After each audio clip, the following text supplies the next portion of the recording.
Welcome to Epic Gen Table Talk. Now, do you love to read? Or perhaps have ever dreamed of writing a book?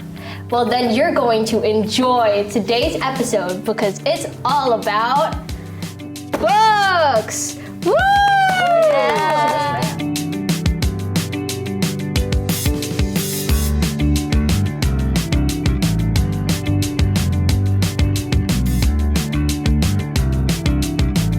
Now, as Dr. Seuss said, the more you read, the more you know. The more you learn, the more places you'll go. Wow! Okay. Yes, we love Dr. Seuss. But aside from him, I really love this book written by Anne Liang called If You Could See the Sun. It's a really good book, and I enjoy books that have Asian representation because there's a lot more for me to relate to. Okay. Yeah. Start reading part of the Asian community. I love the cover. I know. Yeah, so colorful. I know. Look. Okay, artist. When did you start reading it? I started reading it in grade 8. Oh. Very Wait, you're in grade 9. I know, wait, oh yeah.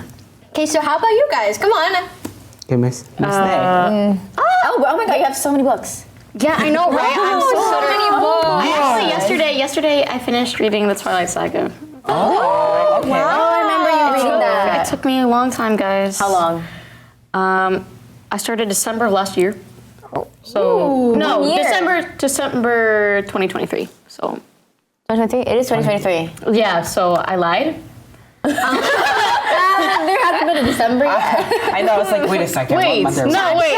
Today's 2023. December 2022, guys. Okay, So almost a year. Yes. Wow. Oh my I god. was like, 2020. I'm a little bit of a slow reader. Is it good? Do you recommend? Is it good?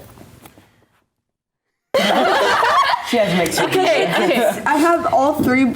I have the whole thing just sitting in my room. It has like collecting dots. good vocabulary. I don't read. It's like, I feel like the age group, it's good to read if you're in like grade 6, because that's when all my other friends read it. Because it's like, it's the edgier audience, I guess, for them to like relate and enjoy the book is grade 6. I still enjoyed it to grade 9.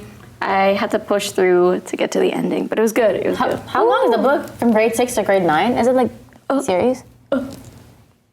No, what? Yeah, it's a series, but I meant like the recommended age. Oh, That my friends recommend. Okay. Each book is like 200 to 300, but the last book is 700. Wow. So I was on that for she was there. summer. She was there.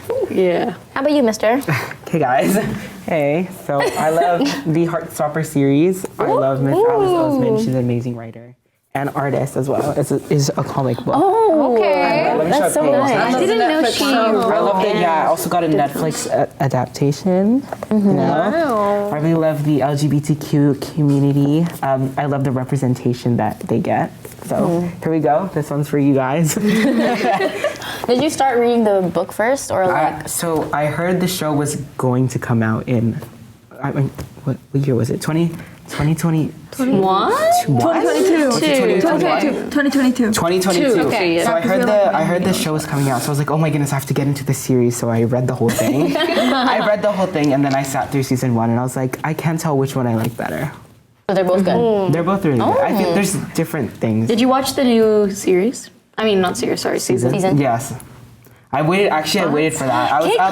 I was up at 3 a.m. waiting for that. Oh my god. Release date. Miss Day. I have another question, guys. Okay, so you two, because you guys didn't get to say your favorite books, tell me about your favorite genres. Yeah. Oh, romance. I'm just a romance girly like that. Well, this one actually, I haven't read it. I borrowed this from my friend because like I wanted to bring in the book today, but I watched the series. I'm watching it. And it's really good. It's kind of stressing me out, but I'm watching it. I really want to read the 3rd book because the 3rd season hasn't come out yet, and I want to read it before I watch. But yeah, wait till you. Missy. Me? Genre? I haven't read a book in a hot minute. I'll be really honest. Last genre, the But like something that's like easy to read. Like it's not like Intellectual. It's not confusing me too much. Like I can just read it. Like, just like just no plot, like a single plot. Yeah, No Shakespeare. It's just she wants a simple plot, guys. Just a simple plot. So like a modernized book. It's like I think I might have some books for you. Take them all. Pick the shortest one. No, okay, so even though you haven't read a book in a while, has there ever been a book that has made you feel something, like a visceral reaction? Yes, actually. When I read the whole back in the days when I had time to sit down and read a book. I had the whole the whole 3 books for To All the Boys I Loved Before. Oh, yeah. Wait, was she? Oh yeah, she also created it. Same author. She's such a good author. She's a good author. But I was like reading through the second book and like the whole dance scene was like stressing me out. Oh. And then when I watched the show, I was like, that is not what happened. I always do that. Whenever I see like the movies adaptations of books, like Harry Potter, there's different things that aren't displayed in the movies. Aren't you a Harry Potter nerd? Nerd. I mean, like, do you like Harry Potter? Yeah. Yeah. Have you ever written Harry Potter fan fiction or like written or written anything at all? Like written like a book? I'm not a writer. No, you don't like writing? I'm not a Does writer. anyone like writing? Back in the day. Back in the day when I was younger, I would write books. How young? I think like 10. Nice. Yeah, I wrote a book about like me and these 2 dogs that I dog sat, and they talked to me. Oh. Yeah. I want to read that. This is so wholesome. You need to rewrite it. Yeah, wait. The dogs were not wholesome. I'll say that. They were not they were kind of mean. No. They're kind of bullies to me. No. Yeah. Wait, that's like reverse animal cruelty. Wouldn't that be like helping an animal? No, reverse animal. Oh, So humanal cruelty. like Humanal cruelty. Guys, so sorry. So clearly you 2 aren't writers. Oh. Why was I going into this? Can you, like, I was like I shady. feel like writing a book is hard because you really have to connect with your audience. You have to like. Yeah. Also, writing a plot is just hard in general. Yeah. Like sometimes. you have to have the development. Yeah. When I was younger, I tried writing as well. But the thing is, I just did it recreational, so I actually didn't know where I was going. I was just writing words. Honestly, yeah. Actually, today we're going to have a special guest who'll help us exactly with that. She's going to be showing us her latest book and her experience on her writing journey. So, you viewers right there, sit back, hang tight, and we'll be right back.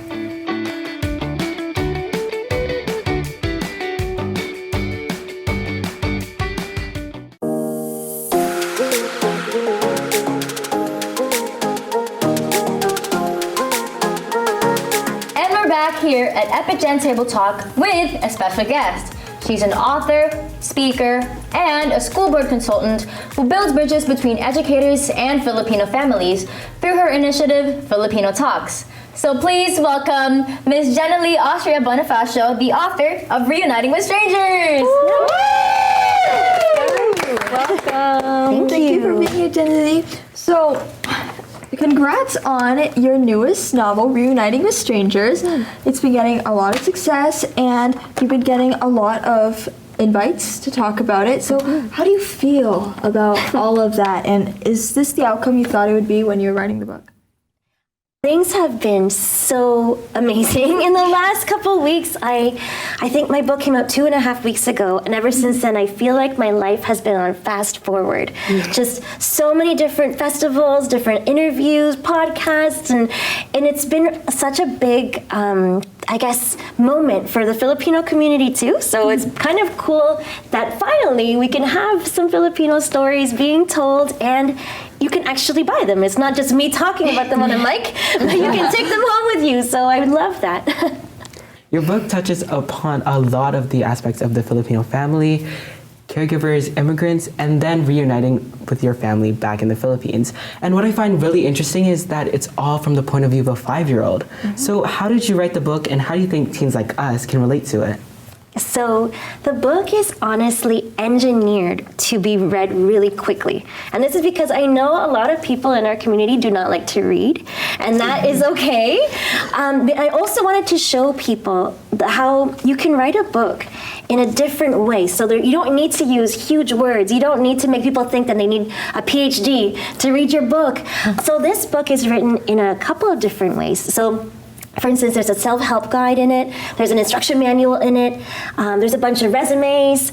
There's one chapter that's just text messages and emails. There's a whole Kundiman songbook in there as well. There are a lot of ways to tell a story that are not just your typical way. And so I wanted people to see how literature can live in a lot of different aspects and forms. And so the way that you talked about with the 5-year-old boy, right?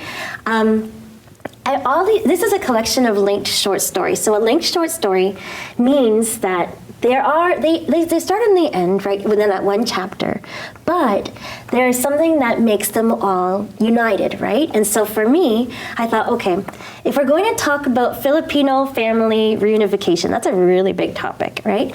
So let's center it on this one boy who's very angry. And the reason why is because I thought, okay, oftentimes for Filipinos, people say, what do they say about us? Like, we're so happy and we're super cheerful, right? And we are, like, don't get me wrong. But often we have to say we can be angry too, right? Mm-hmm. So let me just rewind and say why this boy even exists. When I was working in a school as a settlement worker, which is like a newcomer counselor, basically, a teacher said to me, oh, it's so sad that you're here now because we really needed you earlier. There was this one family that needed some help. And I said to her, okay, what happened with this family? And she said, oh, they moved away. It's too bad. But there was this little boy, and he was 5, and he'd reunited with his mom, who was a caregiver in Toronto. And he was so angry, and he was nonverbal too, so it was hard for him to express himself, right?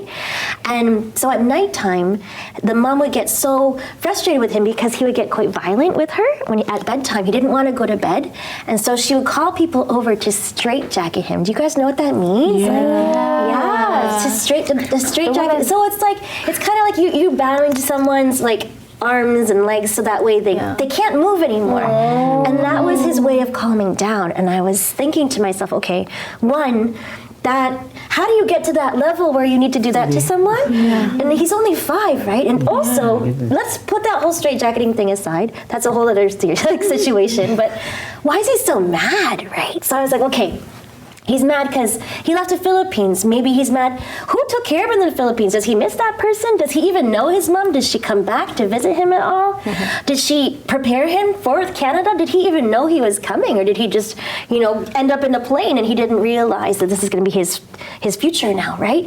There are a lot of reasons to be angry. And so in the book, we talk about reunification in different ways, right? So say it's like a husband being with his wife again after 9 years and they're not sure if they're gonna make it, or maybe there's a Lolo back in the Philippines, he's left behind, and then now he needs a caregiver himself, but all of his kids are gone, they're already in Canada, so who's gonna take care of this poor Lolo? Let's talk about reunification in terms of, I think some of you are second generation too. You're born in Canada? Yeah? Mm-hmm. So just me or no? Who else here is born in Canada? Okay, there are a couple. Okay, so you guys get it. So let's talk about it from the terms of second generation, because even if we were not the ones reuniting necessarily, it could be like our extended family that's now coming, and we have a hard time with that, right? So this little boy ends up in everybody else's stories over the course of one Canadian winter. So that way we can see his progress, and he shows up at moments of change. So when you're talking about a little boy who's nonverbal, you think he doesn't have a voice, right? How's he going to show up in moments of change? But this is how he does it. He's able to impact everybody else around him, even without speaking. So for those of us who are interested in writing a book, where do we start? Because I know writing a book is one process, but there's also a whole other process of publishing it. How do you do all of that all at once? It's super hard. I'm not going to lie to you. When I first started writing, I thought, okay, maybe 9 months, right? Just get to your laptop, push it out, and then send it to a publishing house, and then it'll be like at Indigo. And that's actually not how it works. Yeah, it's not that easy. So there are a lot of ways to publish. Some people, they self-publish and they have like full control over everything. Like they are the ones that, you know, they edit themselves, they pick out their own covers, they put the book in their trunk of their car and they sell it to their friends and family. That's one way. There's the other way, which is you go to like a publishing house. So that way it ends up at places like Indigo, for instance, and like major bookstores all across Canada. And so I thought to myself, okay, I really need this story to go to as many people as possible. So we have to go to a publishing house. Now, how do you even get to that? Before you go to a publishing house, you need an agent. So just like people who are, you know, trying to be celebrities, you need an agent, right? And so your agents are the ones that will like give your project to different publishing houses and be like, do you want this? How about you? How about you? Do you want this? And they will try to make a deal for you, right?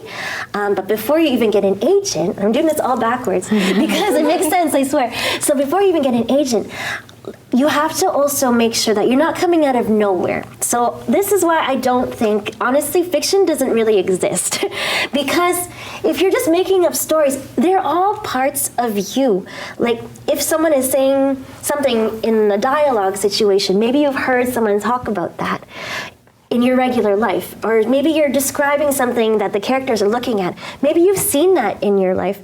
And so the more living you do, the better stories you'll make. And I feel like you can't be the kind of author that's just alone in the woods in a hut. You're just writing alone. I'm really not like that. So for me, I thought, okay, if I want to tell the best story possible, I have to meet as many Filipinos as possible, right? And so that is why Filipino Talks started, which is where I go around and I literally, now I've surveyed 1,200 Filipino students across different high schools and talk to their teachers. What are their issues? Talk to the students, run different youth workshops with them. And I feel like for me, if I didn't do that, I wouldn't have this. And it all connects. Yeah. That's so sweet. Yeah. And as you mentioned before when you were explaining the plot of your story, that you're a school settlement worker. And I would like to know a little bit more about that, like what it is generally, and what are some typical problems that you encounter with the youth and with the school system? So that's a great question. So when I first graduated university, my first job was as a school settlement worker. And when you do that, you basically get put in maybe 2 or 3 different schools a week. And with high with high newcomer populations. Sometimes they're Filipino, sometimes they're not. And your job is kind of like to be a guidance counselor, but only for newcomers. And as you probably know, it's super hard to be a newcomer. Like that's, for Filipinos especially, honestly, because it's like new school, new country, new parents. Sometimes you don't even know really who your mom is, you know, or your dad is, because you're reuniting with them. And so it's a whole other level of difficult. When you're in grade 9, for instance. So when you're a school settlement worker, you are kind of like super ate, honestly. You're just ate to everybody. And the whole school just comes to you with their problems, and you also talk to their parents as well. You try to be that bridge between the two. And it is super rewarding, but it's also super hard.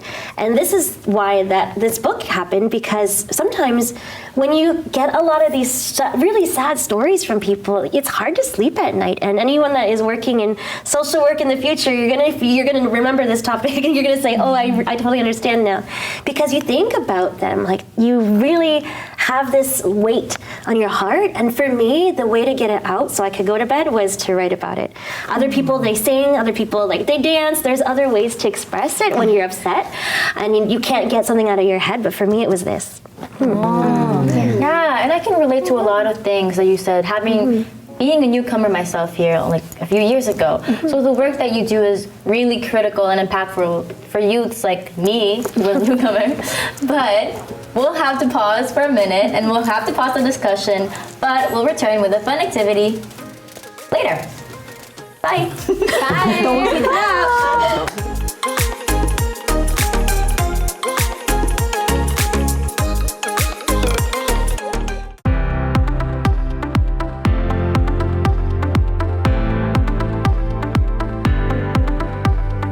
we're back at Epic Gen Table Talk with our special guest, Miss Jennilee Austria-Bonifacio.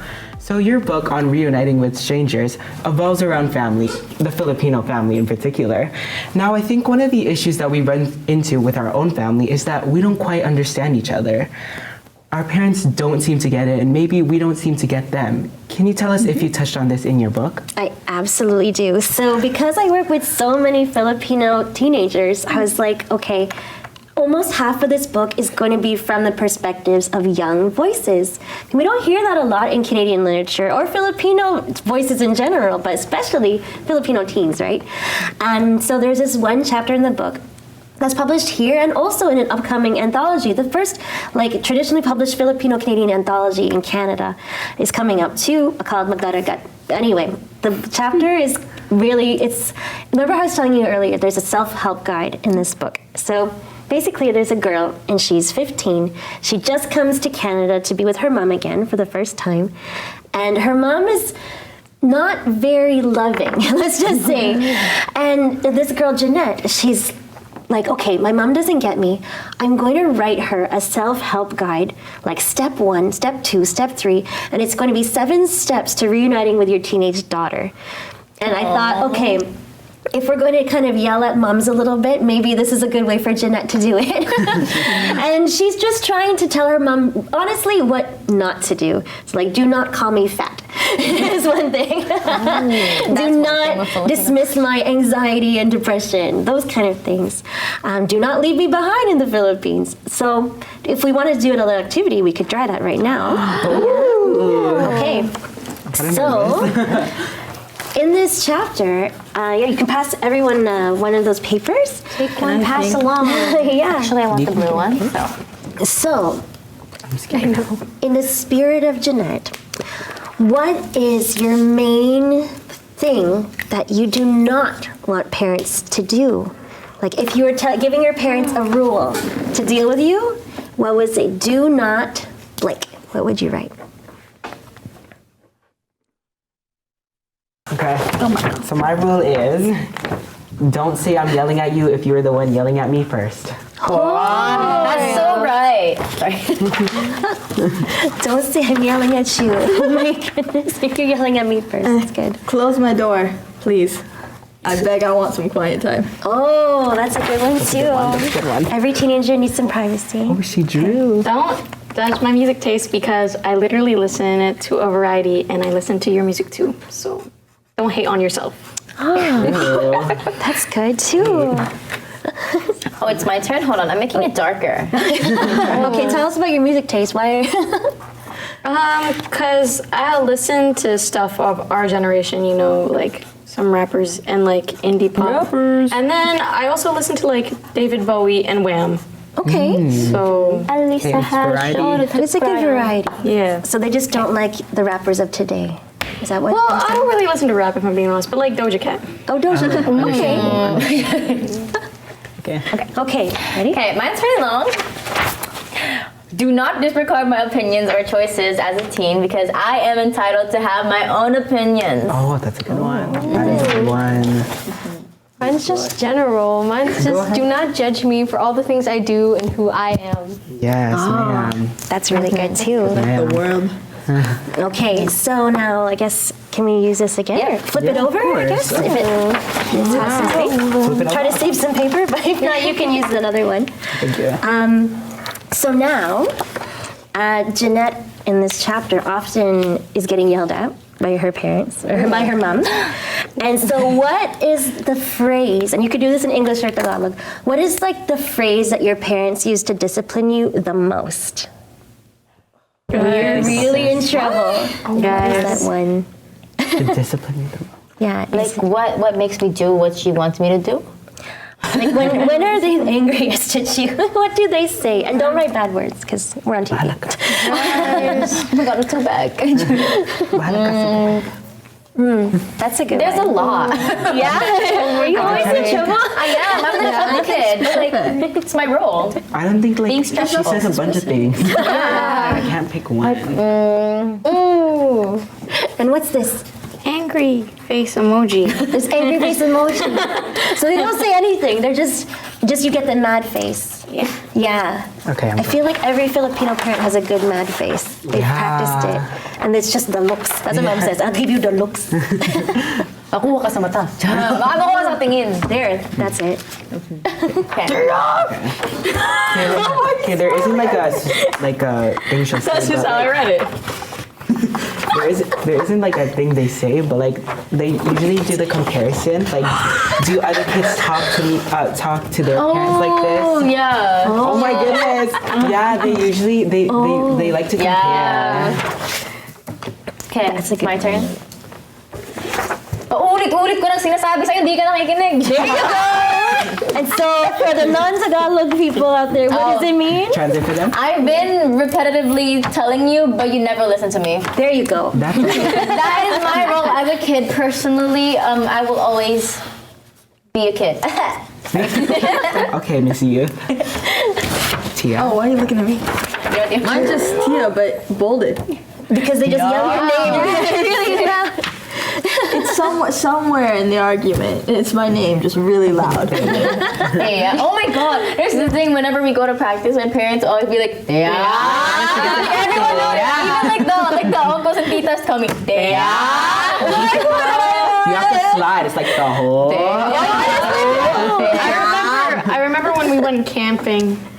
Yeah. Literally, everyone hears my parents get mad at me, but it's okay. I think. And you didn't read yours out loud. Oh my, mine's like Marco's. They'll compare me to like another good kid. They'll be like, "Why aren't you like so and so?" Like, you know.